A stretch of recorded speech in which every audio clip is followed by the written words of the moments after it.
فأعوذ بالله من الشيطان الرجيم بسم الله الرحمن الرحيم قال الله تبارك وتعالى في القرآن المجيد والفرقان الحميد ولا تقولوا لمن يقتل في سبيل الله أموات آمنت بالله صدق الله مولانا العلي العظيم وصدق رسوله النبي الأمين الكريم الرؤوف الرحيم ونحن على ذلك لمن الشاهدين والشاكرين والحمد لله رب العالمین۔ آئیے آغاز گفتگو سے قبل بارگاہ رسالت مآب صلی اللہ تعالی علیہ وسلم میں ہدیہ درود و سلام پیش کرنے کی سعادتیں حاصل کریں۔ پڑھیے بلند آواز سے اللہم صلی علی سیدنا و مولانا محمد مبارک وسلم صلاۃ و سلام علیک یا رسول اللہ صلاۃ و سلام علیک یا حبیب اللہ۔ حضرات، آج ہم اور آپ سرزمین سملیہ میں نواز رسول جگر گوشہ بطول حضرت سیدنا امام حسین رضی اللہ تعالیٰ عنہ کی یاد میں ایک جگہ جمع ہوئے ہیں۔ اللہ رب العالمین سے دعا ہے کہ ہمارا اور آپ کا یہاں پر جمع ہونا اپنی بارگاہ میں قبول فرمائے اور ذریعہ نجات بنائے۔ آج کے اس جلسے میں مقرر خصوصی حضرت علامہ مولانا مفتی سید شاہ نواز حسین صاحب قبلہ ہیں اور مداح خیر الانام بلبل باغ مدینہ حضرت مولانا اختر پرواز صاحب نعیمی وہ بھی تشریف فرما ہیں۔ ان حضرات کی نعت منقبتیں اور بہترین خطابات آپ کو سماعت کرنے ہیں۔ میں تھوڑی دیر کے لیے آپ حضرات کے سامنے حاضر آ گیا ہوں۔ تھوڑی دیر ذکر امام حسین ہو جائے، نواز رسول صلی اللہ تعالی علیہ وسلم کا تذکرہ ہو جائے۔ شاید نے کہا تھا کہ دور حیات آئے گا قاتل قضا کے بعد، دور حیات آئے گا قاتل قضا کے بعد، ہے میری ابتدا تیری انتہا کے بعد، اور قتل حسین اصل میں مرگ یزید ہے، اسلام زندہ ہوتا ہے ہر کربلا کے بعد۔ آج امام حسین رضی اللہ تعالیٰ عنہ کو یاد کرنے والے پوری دنیا میں موجود ہیں۔ امام حسین اور شہدائے کربلا سنیوں کے دلوں میں کل بھی زندہ تھے، آج بھی زندہ ہیں اور صبح قیامت تک انشاءاللہ زندہ رہیں گے۔ حسین کا نام مٹانے والے خود تو مٹ گئے لیکن حسین کا نام مٹا نہیں پائے، اس لیے کہ وہ حسین جس حسین میرے پاس وقت بہت کم ہے، یہاں کے جو ذمہ داران حضرات ہیں، جو وقت مجھے دیا گیا ہے انشاءاللہ اسی وقت میں اپنا بیان ختم کرنے کی کوشش کروں گا۔ امام حسین رضی اللہ تعالیٰ عنہ پیدا ہونے والے ہیں۔ کون ہے امام حسین رضی اللہ تعالیٰ عنہ کہ جن کو پیارے آقا صلی اللہ تعالیٰ علیہ وسلم نے اپنے کندھے پر بٹھایا تھا اور کندھے پر بٹھا کر بازاروں میں پھرایا تھا اور یہ دنیا والوں کو پیغام دینا چاہا تھا کہ دیکھو اے لوگوں، دیکھو کہ یہ حسین، ان کا مقام کتنا عرف و اعلیٰ ہے، ان کا مقام کتنا بلند و بالا ہے۔ حضرت عمر فاروق اعظم نے پوچھا تھا، اے بچے تجھے سواری کتنی اچھی ملی ہے؟ تو پیارے آقا نے ارشاد فرمایا تھا، اے پوچھنے والے، جہاں یہ دیکھ رہے ہو کہ سواری کتنی اچھی ملی ہے، وہاں یہ بھی تو دیکھو سوار ہونے والا کتنا بہترین ہے، سوار ہونے والا کتنا اچھا ہے۔ وہ امام حسین رضی اللہ تعالیٰ عنہ جن کے لیے پیارے آقا نے اپنے سجدے کو لمبا فرما دیا تھا، وہ امام حسین رضی اللہ تعالیٰ عنہ جن کے لیے پیارے آقا نے اپنا خطبہ بند فرما دیا تھا، وہ امام حسین رضی اللہ تعالیٰ عنہ جن کے لیے جنت سے جوڑے آیا کرتے تھے، وہ امام حسین رضی اللہ تعالیٰ عنہ جن کے گلے کو پیارے آقا جہاں چوما کرتے تھے وہی سونگا بھی کرتے تھے۔ صحابہ پوچھتے تھے، یا رسول اللہ، اولاد کو چوما جاتا ہے، اولاد کو سونگا نہیں جاتا، سونگنے کی وجہ کیا ہے؟ تو پیارے آقا فرماتے تھے، او پوچھنے والوں، میرا حسین صرف میرا بیٹا نہیں بلکہ میرا حسین جنتی پھول ہے، اور پھول کو چوما بھی جاتا ہے اور سونگا بھی جاتا ہے۔ جس حسین کو پیارے آقا نے جنتی پھول بتایا ہو، جس حسین کو پیارے آقا نے ارشاد فرمایا ہو، الحسن والحسین سیدہ شباب اہل جنہ، حسن و حسین جنتی نوجوانوں کے سردار ہیں۔ وہ حسین جن کا رونا جنگل کے جانوروں کو گوارا نہ ہو۔ ایک مرتبہ ہرنی کا ایک بچہ پیارے آقا کی بارگاہ میں کسی نے تحفے میں لا کے دیا تھا، پیارے آقا نے وہ ہرنی کا بچہ امام حسن کو عطا فرما دیا۔ امام حسین کے بڑے بھائی فرما دیا۔ حضرت امام حسن ہرنی کا بچہ لے کے آتے ہیں، امام حسین نے کہا بھائی جان یہ ہرنی کا بچہ آپ کے پاس ہے، یہ بچہ آپ مجھے عنایت کر دیں۔ امام حسن ارشاد فرماتے ہیں مجھے میرے نانا جان نے عطا فرمایا ہے، اگر تجھے ہرنی کا بچہ چاہیے تو بھی اپنے نانا جان کے پاس چلا جا۔ امام حسین پہنچتے ہیں اپنے نانا جان کی بارگاہ میں، اے نانا جان بڑے کو نواز دیا اور چھوٹے کو محروم رکھ دیا، مجھے بھی ہرنی کا بچہ چاہیے۔ آپ نے امام حسن کو ہرنی کا بچہ دیا ہے۔ پیارے آقا ارشاد فرماتے ہیں اے میرے لخت جگر، اے میرے نور نظر، اے حسین اعظم، ہرنی کا ایک بچہ کسی نے تحفے میں لا کے دیا تھا، ہدیہ پیش کیا تھا، وہ میں نے امام حسن کو عطا کر دیا ہے، اب میرے پاس دوسرا نہیں ہے، کہاں سے تجھے دوں گا؟ حضرت امام حسین ضد کرنے لگے اور قریب تھا کہ آنکھوں میں آنسو آ جاتے تو لوگوں نے دیکھا تھا سامنے سے ہرنی آ رہی تھی اور اپنے بچے کو ساتھ میں لے کے آ رہی تھی، اور ہرنی بولی پیارے آقا اس سے پہلے جو بچہ پیش کیا گیا تھا وہ بھی میرا ہی بچہ ہے اور دوسرا بچہ آپ کی بارگاہ میں پیش ہے، اس لیے کہ مجھے اپنے بچے کی جدائی تو گوارا ہے لیکن حسین کا رونا مجھے گوارا نہیں ہے۔ حسین کا مقام تو یہ ہے، اب حسین پیدا ہونے والے ہیں، وہ حسین جن کو پیارے آقا صلی اللہ تعالی علیہ وسلم کی مشیت یہ تھی، مرضی یہ تھی کہ نبوت کے بعد کوئی اونچا مرتبہ ہو نہیں سکتا ہے، نبوت سے بڑا کوئی مرتبہ ہو نہیں سکتا ہے، اب میرا حسین اونچے مرتبے پہ فائز ہونے والا ہے تو آخر یہ کیسے ہوگا؟ میرے بعد تو کوئی نبی پیدا نہیں ہوگا تو حسین کو شہادت عطا کی جائے گی۔ حسین کا مقام تو اتنا بلند و بالا ہے کہ ایک مرتبہ درود پاک پڑھی اللہم سیدنا و مولانا صلاۃ و سلام علیک یا رسول اللہ، صلاۃ و سلام علیک یا حبیب اللہ۔ حسین اعظم رضی اللہ تعالیٰ عنہ اور امام اور پیارے آقا کے صاحبزادے حضرت ابراہیم رضی اللہ تعالیٰ عنہ پیارے آقا کی گود میں کھیل رہے تھے، حضرت جبریل امین آتے ہیں، ذرا پیارے آقا کے دربار کا مقام تو دیکھیے، اللہ اکبر۔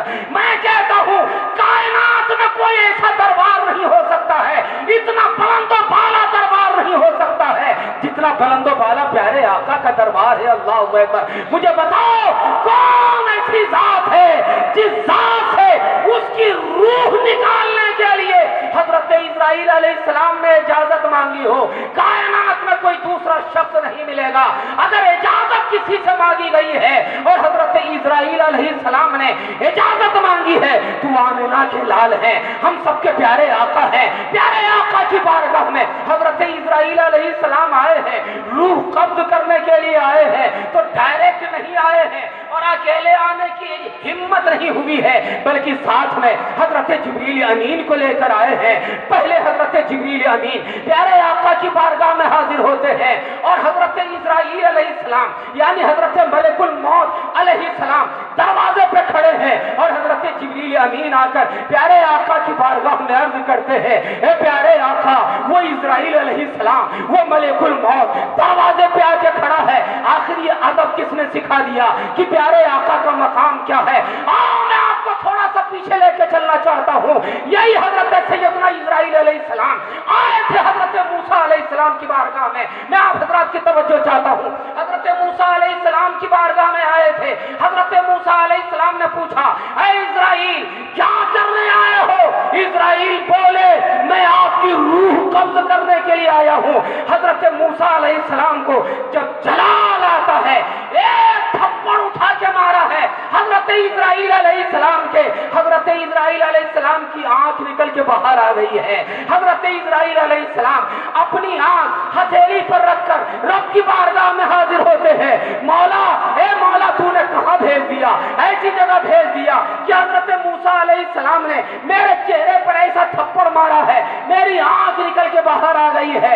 اللہ رب العالمین نے پوچھا اے اسرائیل علیہ السلام میرے موسیٰ سے جا کے کیا کہا تھا؟ حضرت اسرائیل علیہ السلام بولے میں نے تو یہی کہا تھا کہ آپ کی روح قبض کرنے کے لیے آیا ہوں۔ پھر اللہ رب العالمین نے ارشاد فرمایا اے اسرائیل تمہیں اس طرح سے نہیں کہنا تھا، میرا موسیٰ بہت جلال والا ہے، موسیٰ سے جا کے یہ کہنا تھا اے موسیٰ علیہ السلام میں آپ کے پاس آیا ہوں، آپ کی مرضی کیا ہے، آپ کی رائے کیا ہے؟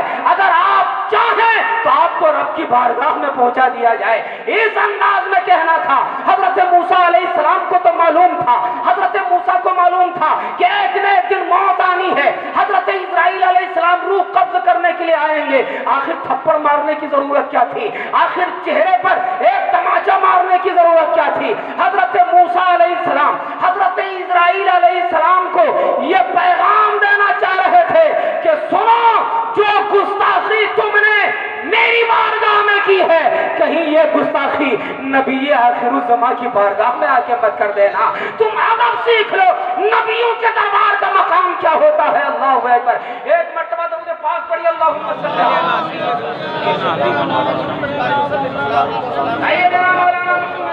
وسلم۔ پیارے آقا کے دربار کی بات یاد آئی، دربار مصطفیٰ دیکھیں آپ، اگر دربار پر ہی تقریر کی جائے نا پوری رات ختم ہو جائے گی، لیکن پیارے آقا کے دربار کا مقام ختم نہیں ہوگا۔ دربار کیسا ہے؟ ایک آدمی آج اگر کوئی کسی تخت کا مالک ہوتا ہے، کرسی کا مالک ہوتا ہے، اقتدار کا مالک ہوتا ہے، وہ اپنے دربار کا قانون خود بناتا ہے، لیکن جب وہ کرسی سے اتر جاتا ہے اس کا قانون ختم ہو جاتا ہے، اس کا لا ختم ہو جاتا ہے، دوسرا آ کے کرسی پر بیٹھتا ہے، وہ اپنا قانون چلانے لگتا ہے۔ لیکن ذرا دربار مصطفیٰ کا قانون تو دیکھ لیں، دربار مصطفیٰ کا قانون آج بقرات کا قانون بدل گیا، سقراط کا قانون بدل گیا، امبیڈکر کا قانون بدل گیا، سکندر کا قانون بدل گیا، لیکن اسلام کا قانون نہ تو کل بدلا تھا اور نہ آج بدلا ہے، اور نہ انشاءاللہ صبح قیامت تک اسلام کا قانون بدلے گا۔ ہے قول محمد قول خدا، فرمان نہ بدلا جائے گا، بدلے گا زمانہ لاکھ مگر قرآن نہ بدلا جائے گا۔ کیوں؟ اس لیے کہ امبیڈکر کا قانون قلم کی روشنائی سے لکھا گیا ہے، بقرات و سقراط کا قانون قلم کی روشنائی سے لکھا گیا ہے، مگر اسلام کا قانون قلم کی روشنائی سے نہیں بلکہ میرے حسین کے خون کی سرخی سے لکھا گیا ہے۔ یہ قانون نہ تو کل بدلا تھا نہ آج بدلا ہے، اور نہ انشاءاللہ صبح قیامت تک یہ قانون بدلا جائے گا۔ کیسا ہے پیارے آقا کے دربار کا قانون؟ ارے اور لوگ قانون بناتے ہیں اپنے دربار کا تو خود بناتے ہیں۔ ایک بادشاہ نے قانون بنایا، اب حضرات کی اجازت ہے میری بات سمجھ میں آئے؟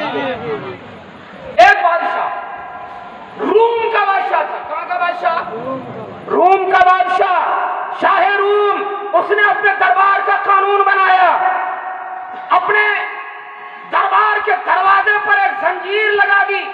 مطلب یہ تھا جو بھی میرے دربار میں آئے گا نہ چاہتے ہوئے بھی زنجیر کی وجہ سے پہلے جھکے گا پھر اندر آئے گا۔ یہ قانون تھا۔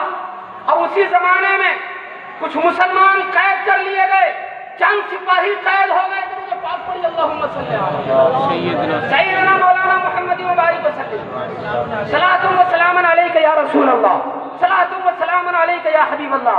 بہت سی بلیا والوں میری بات غور سے سننا، ایک مسلمان کی شان کیا ہوتی ہے، ایک مسلمان کا انداز کیسا ہوتا ہے، میں آپ کو بتانا چاہتا ہوں۔ چند مسلمان، چند کلمہ پڑھنے والے قید ہو گئے، قیدی بنا لیے گئے۔ شاہ روم نے، روم کے بادشاہ نے قید کروا لیا۔ ایک سپاہی نے آ کے بتایا بادشاہ کو، روم کے بادشاہ کو، بادشاہ سلامت، یہ جو مسلمان پکڑے گئے ہیں، گرفتار ہوئے ہیں، ان مسلمانوں میں ایک مسلمان تو بڑا تگڑا ہے، بڑا پہلوان ہے، بہادر ہے وہ مسلمان۔ تو بادشاہ بولا کہ اگر وہ آدمی مسلمان بہادر ہے، پہلوان ہے، تگڑا ہے تو ذرا میرے پاس لے کے آؤ، میں بھی اسے دیکھنا چاہتا ہوں۔ کل کے لوگ بہادروں کا احترام کرتے تھے، آج بہادروں کا احترام نہیں کیا جاتا ہے۔ میں کہتا ہوں اگر امریکہ پاورفل تھا تو صدام حسین کا بھی احترام کرنا چاہیے تھا، اس لیے کہ صدام حسین ایک بہادر انسان کا نام ہے، صدام حسین ایک شجاعت مان انسان کا نام ہے، صدام حسین ایک ایسے مومن کامل کا نام ہے کہ جب اسے پھانسی کی سزا سنائی گئی تو وہ کانپا نہیں تھا، لرزا نہیں تھا، بدن پہ کپکپی نہیں تاری ہوئی تھی، وہ صدام حسین ہنستا کھیلتا ہوا پھانسی کے پھندے کو چوم لیا۔ بادشاہ نے کہا، روم کے بادشاہ نے، مسلمان اگر بہادر ہے، بہت بڑا طاقتور ہے، پہلوان ہے، شجاعت مند ہے، میری بارگاہ میں لایا جائے۔ مسلمان لائے گئے، مسلمان آیا، شاہ روم کے دربار میں آ کے کھڑا ہو گیا، توجہ چاہتا ہوں میں، کھڑا ہو گیا، مسلمان بولا کہ اندر جاؤں گا، مجھے کوئی خوف نہیں ہے، کوئی ڈر نہیں ہے، شاہ روم کا کوئی خوف نہیں ہے، اندر تو جاؤں گا لیکن بعد میں جاؤں گا، پہلے زنجیر ہٹائی جائے تب اندر جاؤں گا۔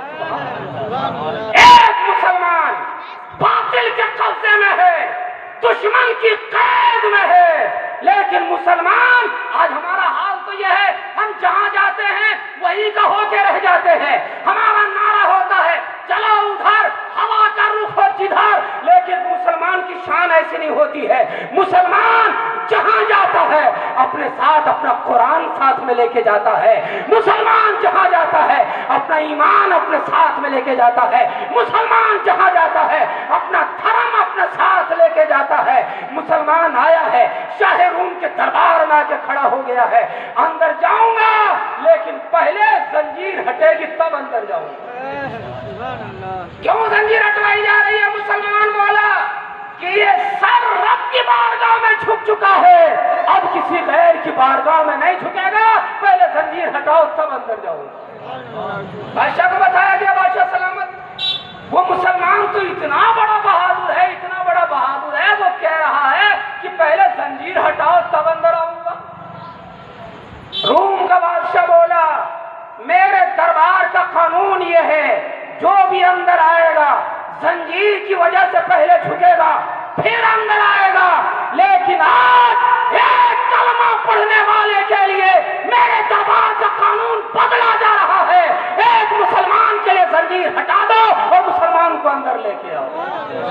ڈاکٹر اقبال نے کہا کہ آج بھی ہو جو براہیم سے ایمان پیدا، آگ کر سکتی ہے انداز گلستہ پیدا، اور نگاہ مرد مومن سے بدل جاتی ہے تقدیریں، جو ہو ذوق یقین پیدا تو کٹ جاتی ہے زنجیریں۔ زنجیر کٹی، مسلمان آگے بڑھا۔ سبحان اللہ۔ مسلمان کیسا ہوتا ہے؟ جو آدمی چمکتا ہوا ہوتا ہے نا تو اس کے دشمن بھی بہت ہوتے ہیں۔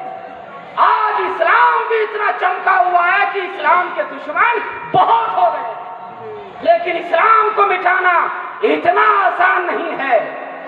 اسلام کو جتنا دبایا جاتا ہے اسلام اتنا ہی ابھرتا جاتا ہے۔ ایک نام اور لینا چاہتا ہوں، اگر مجھے پورا لمبا وقت ملتا تو میں تفصیل سے گفتگو کرتا امام شہداء کربلا کی ذات کے اوپر بھی، پھر کبھی موقع ملے گا تو میں باتیں کروں گا، بات میں سے بات نکل گئی۔ ایک نام لینا چاہتا ہوں، نام ہے ان کا حضرت خالد ابن ولید۔ میں مسلمانوں کی باتیں بتا رہا ہوں، مسلمانوں اپنی تاریخ کو پڑھو اور اپنے آپ کو سمجھو کہ ہم کہاں تھے اور کہاں آ گئے۔ خالد ابن ولید، ان کا عالم یہ تھا کہ ان کا نام اگر یہود و نصارہ کی بستی میں لے لیا جاتا تھا تو یہود و نصارہ کی بستیاں خالی ہو جائے، جہاں جاتے تھے کامیاب ہو کے آتے تھے۔ تو زمانے میں لوگوں نے سوچا کہ یار یہ خالد ابن ولید کے پاس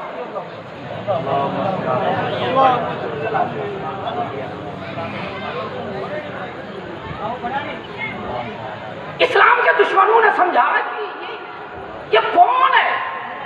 اسلام جہاں جا رہا ہے، جدھر جا رہا ہے بڑھتا ہی جا رہا ہے، اسلام گھٹنے کا نام ہی نہیں لے رہا ہے۔ ارے میں کہتا ہوں جو خدا کی راہ میں زیادہ کٹتا ہے اسی میں اللہ برکت عطا فرمائے۔ کوئی بات نہیں، جو لوگ ضرورت سے جا رہے ہیں، ایک مولانا صاحب سے تقریر کرنے والے یوپی کے مولانا صاحب، تو وہ کسی کو اٹھنے ہی نہیں دیتے تھے، کسی کو نہیں اٹھنے دیتے تھے۔ محفل میں سے اگر کوئی اٹھ جاتا تھا، کہاں جا رہا ہے، ڈانٹ ڈانٹ کے کہتے تھے، جو بھی اٹھے تو کہاں جا رہا ہے، تجھے تیرے ماں باپ نے سکھایا نہیں ہے، کہاں جا رہا ہے؟ بیچ میں سے ایک لڑکا کھڑا ہو گیا اٹھ کے، تو مولانا صاحب نے اسے بھی ڈانٹا، بیٹھ، کہاں جا رہا تو؟ بیٹھ گیا، 5 منٹ کے بعد پھر اٹھ کے کھڑا ہو گیا، پھر انہوں نے ڈانٹا، بیٹھ، کہاں جا رہا ہے؟ پھر بیٹھ گیا، 5 منٹ کے بعد پھر اٹھ کے کھڑا ہو گیا۔ مولانا صاحب نے کہا کہ تجھے تیرے ماں باپ نے، تیرے استاد نے ادب نہیں سکھایا؟ بدتمیز، بیٹھ۔ بیچارہ بیٹھ گیا۔ اب وہ جب تیسری بار بیٹھا تو ایسا بیٹھا کہ جلسہ ختم ہو گیا مگر اٹھنے کا نام ہی نہیں لیتا۔ اب کسی نے کہا کہ جلسہ ختم ہو گیا، لوگ جا چکے، اٹھتا کیوں نہیں؟ تو وہ بولا جس کام کے لیے میں اٹھ کے جا رہا تھا وہ کام تو یہیں پہ ہو گیا، اب اٹھنے سے فائدہ ہی کیا؟ تو میرا مطلب ہے کہ ضرورت کی وجہ سے لوگ اٹھتے ہیں۔ تو پاک پڑھیے سیدنا مولانا محمد مبارک صلاۃ و سلام علیک یا رسول اللہ، صلاۃ و سلام علیک یا حبیب اللہ۔ تو میں بات بھولا نہیں ہوں، ایک میٹنگ ہوئی اس زمانے میں، حضرت خالد بن ولید کے زمانے میں میٹنگ ہوئی، اور وہ میٹنگ کہاں ہوئی؟ ایران کی سرزمین پر۔ کہاں ہوئی؟ ایران کی سرزمین پر جمع ہو گئے لوگ اسلام کے مخالفین، اور جمع ہو گئے تقریباً 6-7 لاکھ لوگ۔ کتنے لوگ جمع ہو گئے؟ 6-7 لاکھ لوگ جمع ہو گئے۔ ایک اسٹیج لگایا گیا عیسائیوں کا، پادری بھی آ کے اسٹیج پر بیٹھا، ان کا بادشاہ بھی آ کے بیٹھا، مجمع جمع ہو گیا۔ اب بات چیت شروع ہونے لگی۔ ایک بڑے میاں کھڑے ہو کے کہنے لگے مجلس میں سے کہ اگر ساری باتیں ختم ہو گئی ہوں تو اب جس وجہ سے ہم لوگ یہاں پہ بیٹھے ہیں وہ بات شروع کی جائے۔ کہ ہاں صاحب شروع کی جائے۔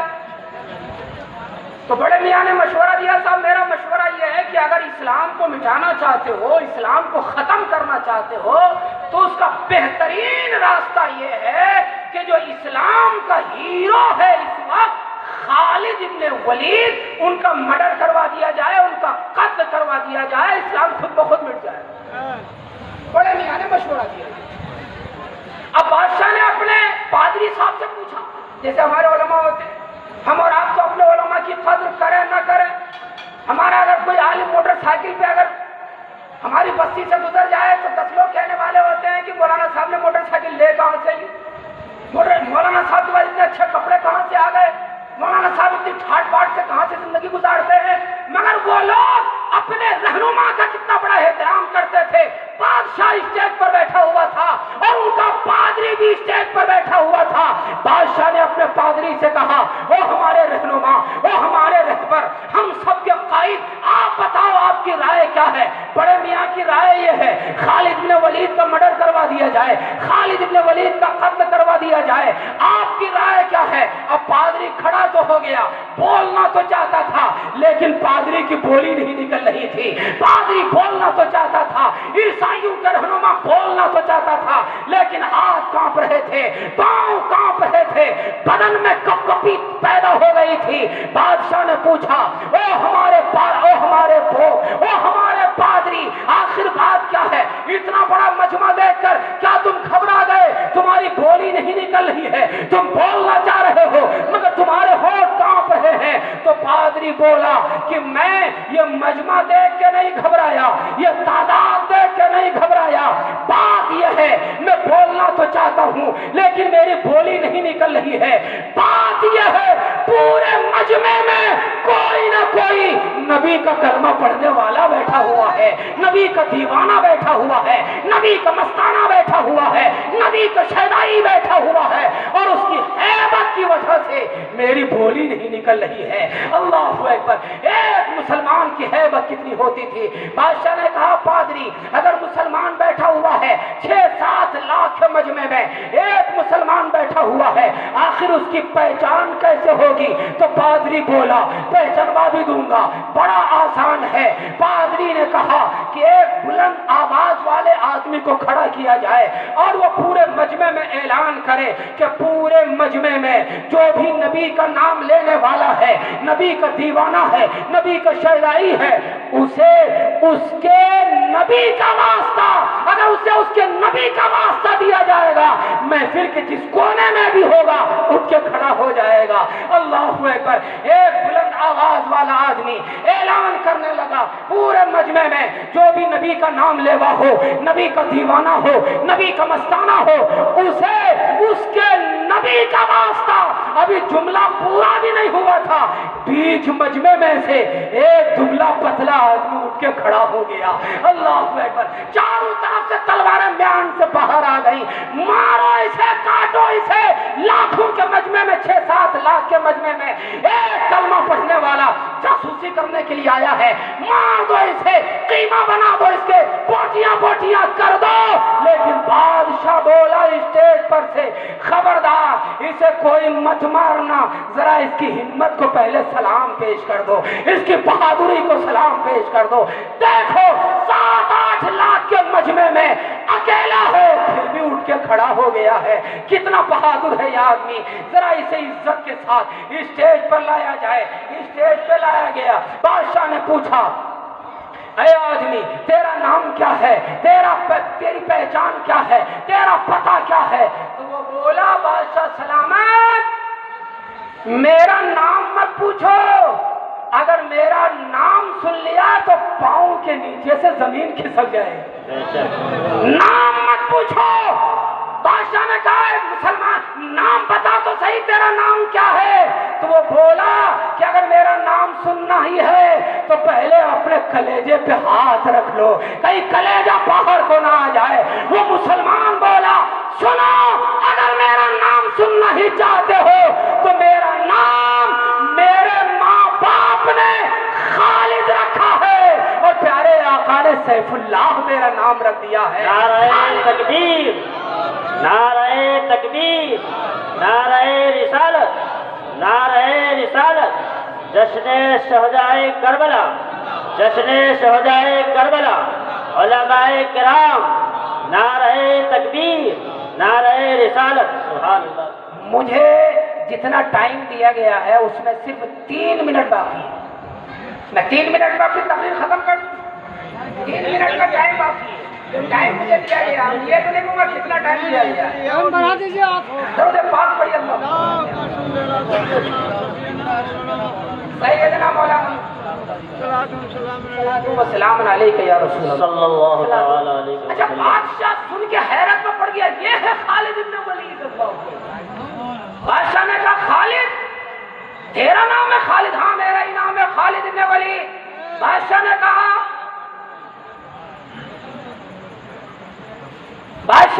یہ 6-7 لاکھ کا مجمع ہے، تجھے ڈر نہیں لگا؟ ابھی تیرے قتل کی بات ہو رہی تھی، تیرے مرڈر کی بات ہو رہی تھی، پھر بھی تو اٹھ کے کھڑا ہو گیا، تجھے ڈر نہیں لگا؟